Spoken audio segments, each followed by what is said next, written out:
स्वागत है दोस्तों आप लोगों का आपके अपने यूट्यूब चैनल हिंदी मंथन पर। मैं रणजय सिंह आप लोगों का तहे दिल से स्वागत, अभिनंदन और वंदन करता हूं। आज हम लोग सूफी काव्य धारा के अंतिम पड़ाव पे पहुंच चुके हैं। आज संभवतः हम लोग सूफी काव्य समाप्त कर देंगे। सूफी काव्य की समाप्ति के बाद में हम लोग राम काव्य धारा के विषय में अगली क्लास में पढ़ेंगे।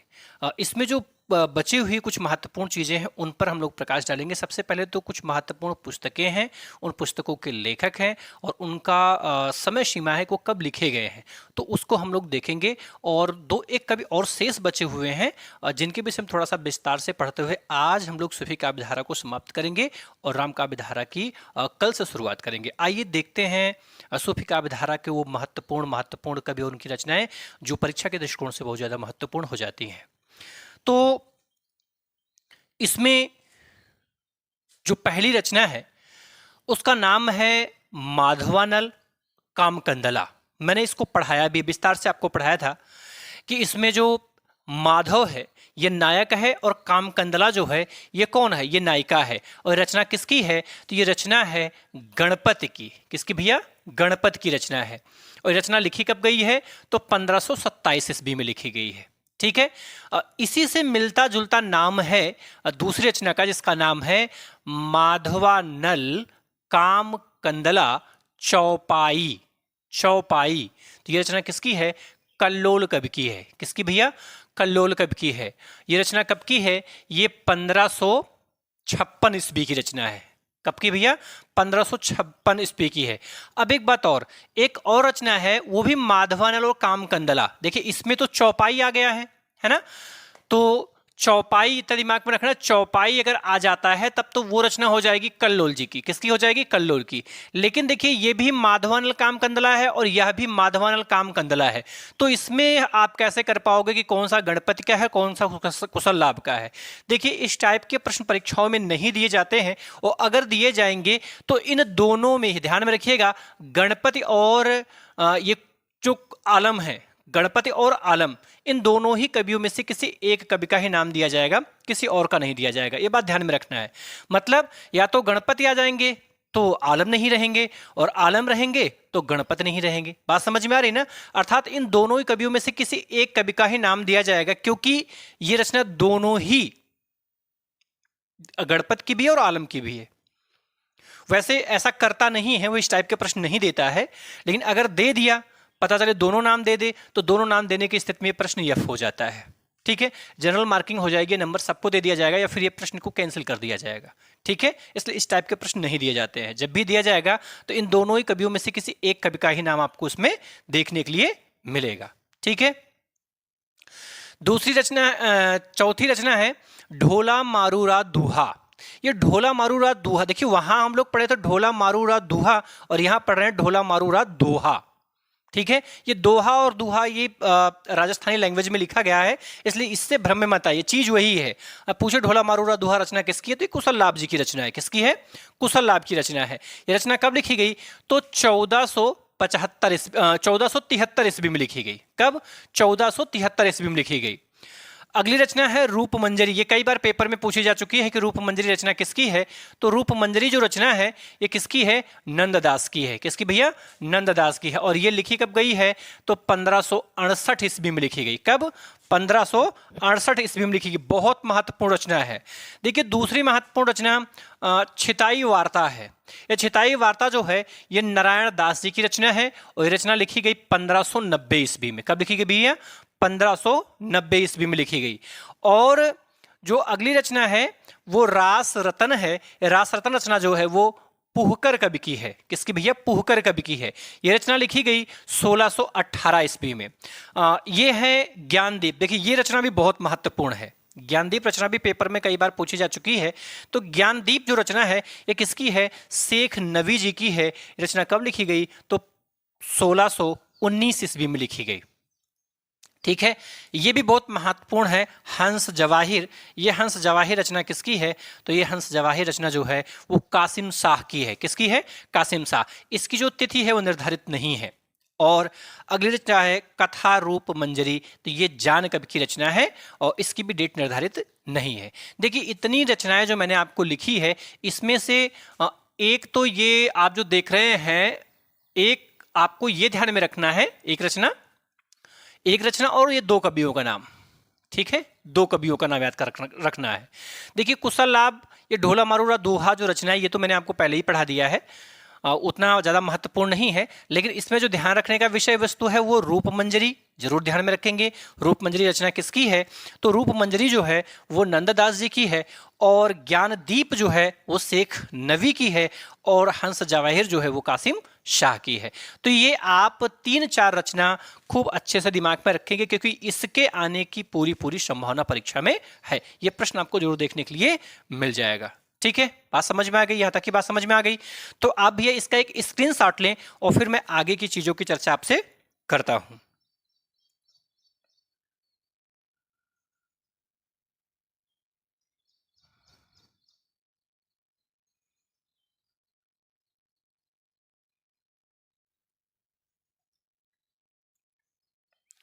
ले लिया स्क्रीनशॉट आपने?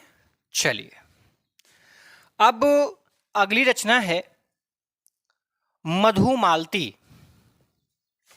मधुमालती,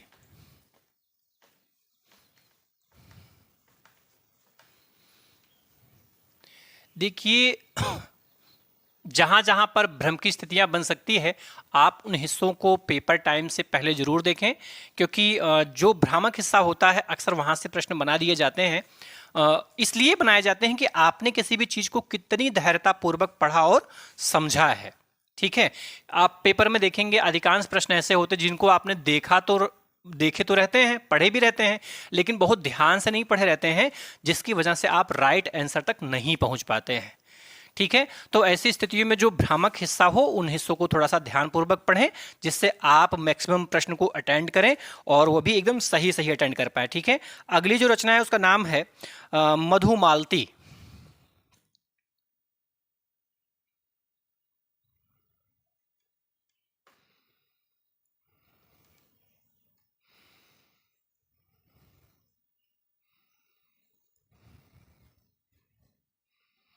मधुमालती, ये जो मधुमालती रचना आप देख रहे हैं, ये मधुमालती रचना जो है ये मंझन की रचना है। किसकी भैया? मंझन की रचना है, यानी लेखक कौन है? मंझन।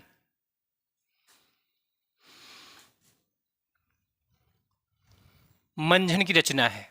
ठीक है, ये रचना जो लिखी गई है ये 1545 ईस्वी में लिखी गई है। समय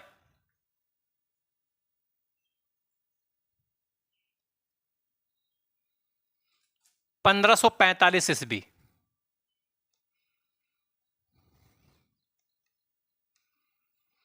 इसकी भाषा, इसकी भाषा अवधी है।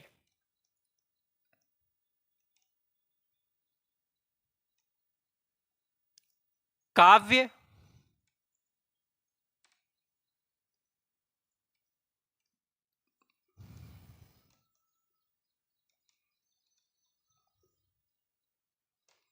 प्रेमाख्यान काव्य।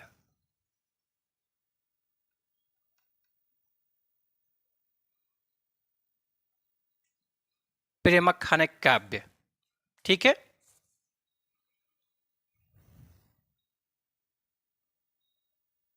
इसमें जो छंद है वो दोहा चौपाई है।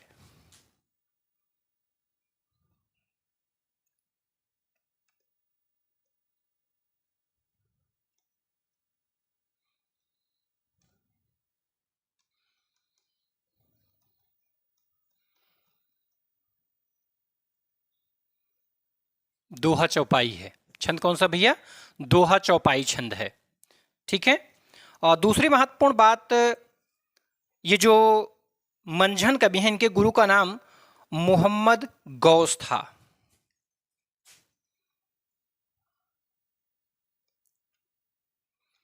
मंझन कवि के गुरु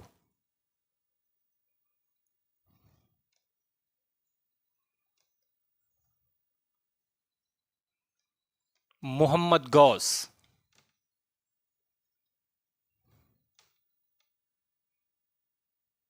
मोहम्मद गौस।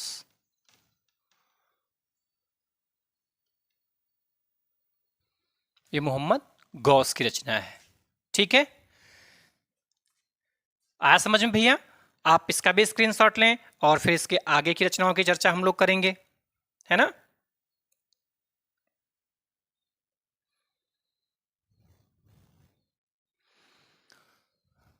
तो यदि आपसे पूछा जाए कि मधुमालती रचना किसके, देखिए ये रचना भी कई बार पेपर में पूछी जा चुकी है कि मधुमालती रचना किसकी है, तो मंझन कवि की है। एकदम याद करके रखना आप कि मधुमालती रचना किसकी है, मंझन की है। ठीक है, समय 1545 ईस्वी, भाषा इसकी अवधि, कैसा काव्य, प्रेमाख्यानक काव्य, छंद कैसा, दोहा चौपाई, और मंझन कवि के गुरु का नाम मोहम्मद गौस था। इसमें जो याद करना आपको, ये बहुत ध्यान में रखना कि ये मधुमालती रचना जो किसकी है, मंझन कवि की रचना है। किसकी भैया, मंझन कवि की रचना है। आप इसका स्क्रीनशॉट लें। अगली रचना है चित्रावली। कौन सी रचना भैया, चित्रावली है।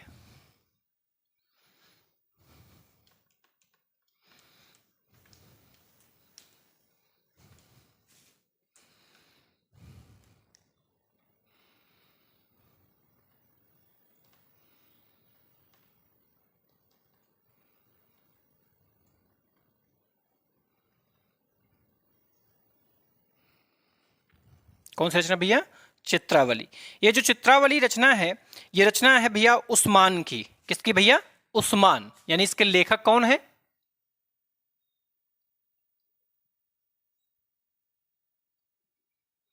इसके लेखक हैं उस्मान। ये जो उस्मान है, इनका उपनाम मान था। उपनाम,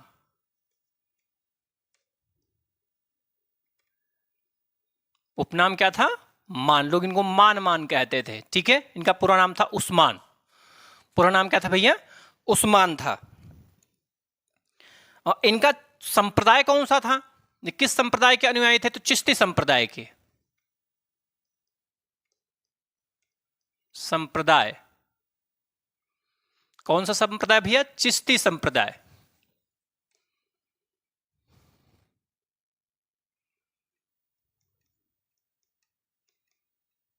चिश्ती संप्रदाय, कौन सा संप्रदाय भैया, चिश्ती संप्रदाय।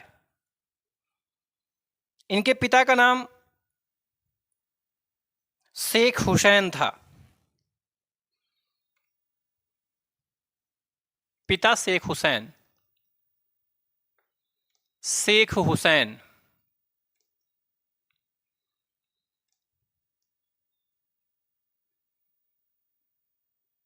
शेख हुसैन। समय 1613 ईस्वी,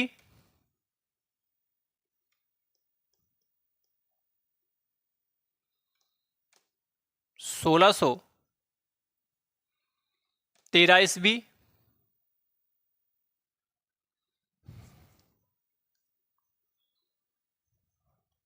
काव्य, प्रेमाख्यानक काव्य।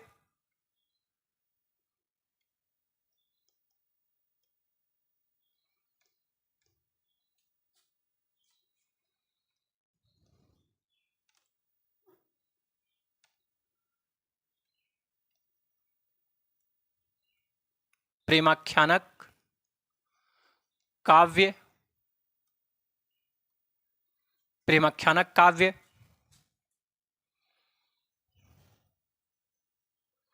इसके नायक जो थे, नेपाल के राजा धरणीधर परमार के पुत्र। नायक कौन है भैया, नायक नेपाल के राजा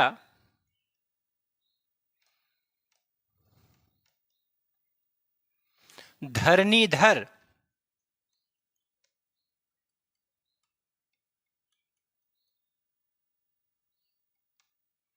पंवार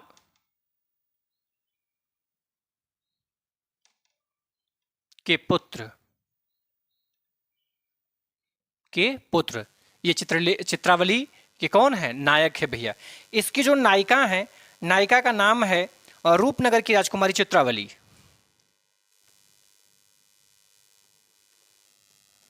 नायिका,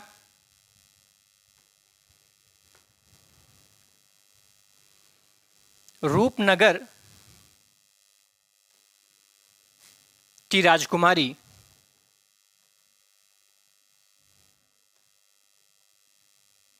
राजकुमारी चित्रावली।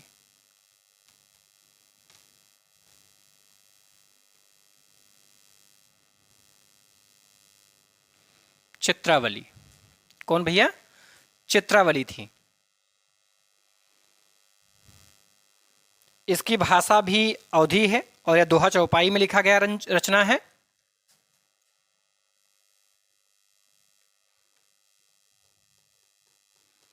भाषा अवधी,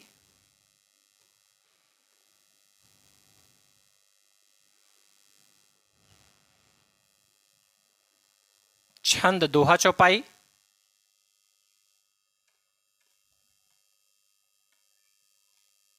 दोहा चौपाई।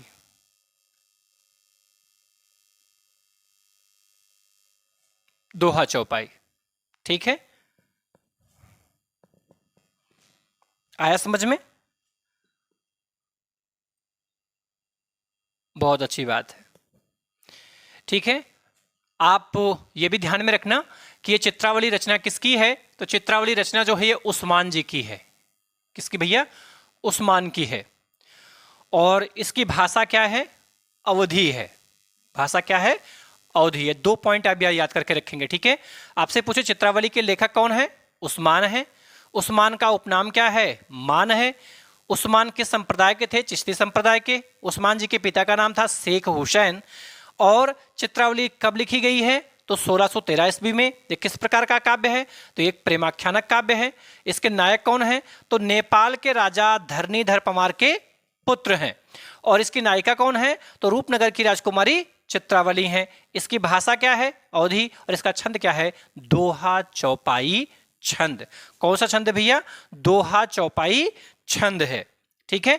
आप इसका एक स्क्रीनशॉट लें और फिर हम लोग इसके आगे की चीजों की चर्चा करते हैं।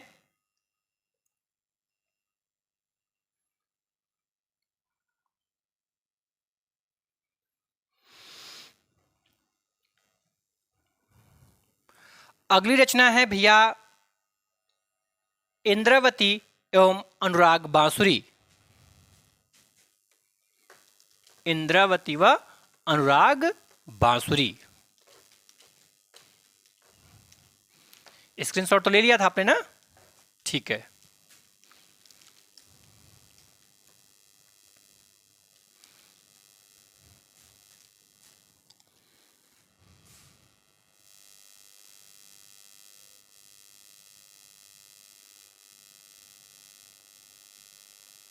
इंद्रावती व अनुराग बांसुरी। अनुराग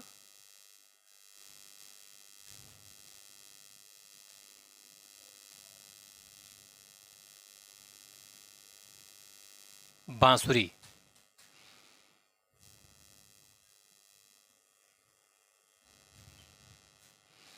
ये जो इंद्रावती व अनुराग बांसुरी दो ये अलग अलग रचनाएं हैं। ये दोनों की दोनों रचना है नूर मोहम्मद की। लेखक कौन है भैया इसके? तो इसके लेखक है नूर मोहम्मद। नूर मोहम्मद।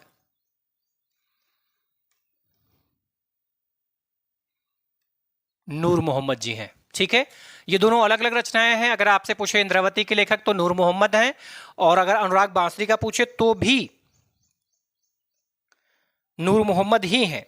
इसका समय पूछा जाए तो ये 1744 की रचना है। समय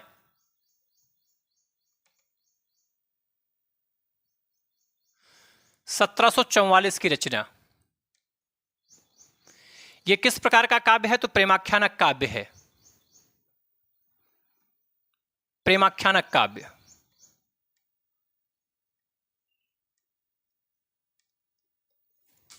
प्रेमाख्यानक काव्य।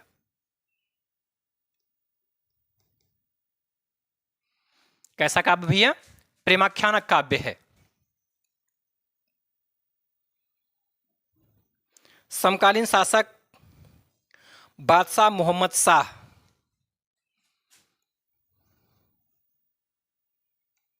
समकालीन शासक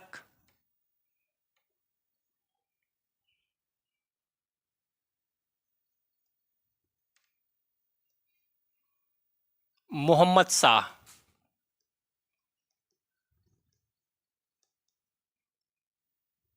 मोहम्मद शाह।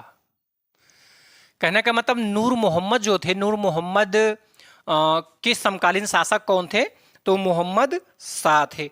इसके नायक जो हैं वो कलिंजर के राजकुंवर। नायक कौन है? कलिंजर के राजकुंवर। नायक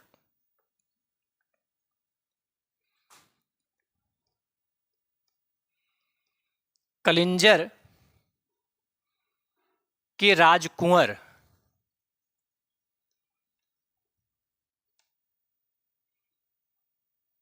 राजकुंवर।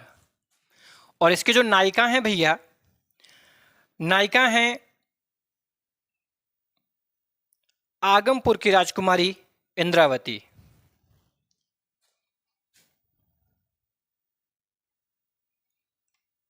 नायिका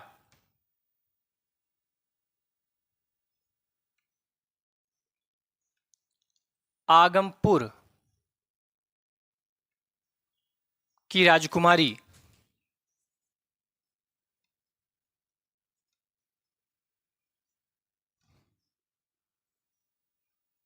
राजकुमारी इंद्रावती।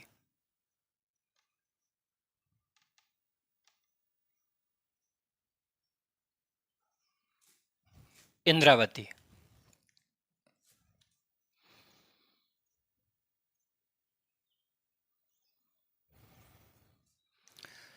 इसमें कौन सी कथा वर्णित है? तो इसकी कथा में आपको ध्यान में रखना है कि इसमें कलिंजर के राजकुंवर और आगमपुर की राजकुमारी इंद्रावती का प्रेमाख्यानक वर्णन, मतलब उनकी प्रेम कथा का वर्णन है। ठीक है? किसकी किसकी? कलिंजर के राजकुंवर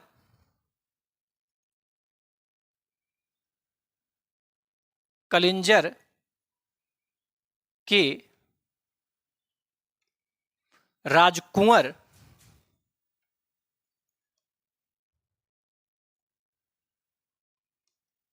व इंद्रावती की प्रेम कथा का वर्णन।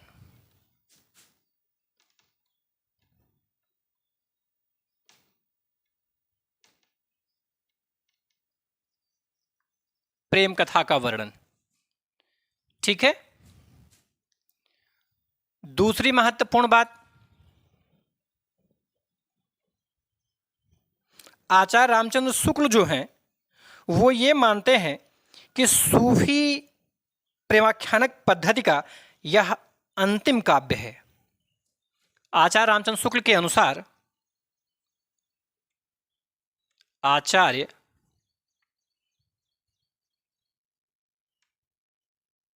रामचंद्र शुक्ल के अनुसार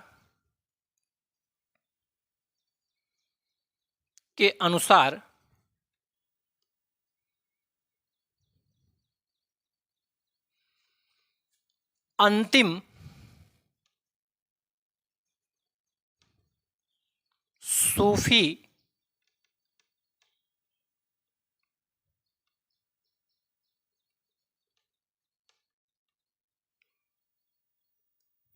प्रेमाख्यानक काव्य है। काव्य है। ठीक है? बात समझ में आई? कहने का मतलब ये जो इंद्रावती और अनुराग बांसुरी है, ये आचार्य रामचंद्र शुक्ल के अनुसार ये अंतिम सूफी काव्य हैं। अंतिम सूफी काव्य। ठीक है? यानी आपसे पूछा जाए कि ये इंद्रावती रचना किसकी है, तो यह इंद्रावती रचना भी नूर मोहम्मद जी की ही है। और अनुराग बांसुरी किसकी है, तो अनुराग बांसुरी भी नूर मोहम्मद जी की ही है। और दोनों रचनाओं की जो समय सीमा है वो 1744 ईस्वी है। 1744 1644 ईस्वी है। ये दोनों के दोनों प्रेमाख्यानक काव्य हैं। जो नूर मोहम्मद हैं वो किसके समकालीन थे? तो मोहम्मद शाह के समकालीन थे। ये जो इंद्रावती रचना है, इस इंद्रावती का नायक कौन है? तो इसके नायक है कलिंजर के राजकुमार, और इसकी नायिका कौन है? तो आगमपुर की राजकुमारी इंद्रावती। इसमें कलिंजर के राजकुमार और आगमपुर की जो राजकुमारी इंद्रावती हैं, इन दोनों की प्रेम कथा का वर्णन किया गया है, इसलिए तो प्रेमाख्यानक काव्य है। दूसरी महत्वपूर्ण बात कि ये जो आचार्य रामचंद्र शुक्ल जी हैं, आचार्य रामचंद्र शुक्ल, इनके अनुसार यह जो इंद्रावती रचना है, यह इंद्रावती रचना ही सूफी काव्य धारा के प्रेमाख्यानक काव्य श्रृंखला का अंतिम काव्य है। का कैसा काव्य है? अंतिम काव्य है। ठीक, बात समझ में आ गई। अब इसके आगे कल हम लोग पढ़ेंगे राम काव्य धारा। ठीक है, राम काव्य धारा के अंतर्गत हम लोग जैसे तुलसीदास जी हो गए, है ना, तुलसीदास जी सबसे फेमस कवियों में है और राम काव्य धारा के प्रतिनिधि कवियों की श्रेणी में उनका नाम आता है। तो उन सारी चीज़ों के विषय में हम लोग कल विस्तार से पढ़ेंगे। आज की क्लास को यहीं पर हम लोग स्थगित करेंगे, किंतु जाने से पहले आपसे निवेदन करते हुए जा रहे हैं कि कृपया आप हमारे इस चैनल को लाइक करें, सब्सक्राइब करें, हमारे इस वीडियो को भी लाइक करें और इस वीडियो को ज़्यादा से ज़्यादा लोगों के पास में शेयर करें, जिससे कि और लोगों को भी इसका लाभ मिल सके। इस पर मैं संपूर्ण हिंदी पढ़ाऊंगा, चाहे वो टीजीटी का हो, चाहे वो पीजीटी का हो, चाहे वो नेट का हो, चाहे आप जीआरएफ का हो, चाहे आप टेट का पढ़ रहे हो, चाहे आप मतलब संपूर्ण वनडे एग्जाम में जहाँ पर भी हिंदी आती है, मैं उन सारी चीज़ों को ध्यान में रखते हुए वो चीज़ें आपको पढ़ाऊँगा और किस लेवल पे कौन सी चीज़ें महत्वपूर्ण है, कहाँ से क्या क्या आपको पढ़ना है, उसकी भी सूचना मैं आपको समय समय पर देता रहूँगा। ठीक है, धन्यवाद।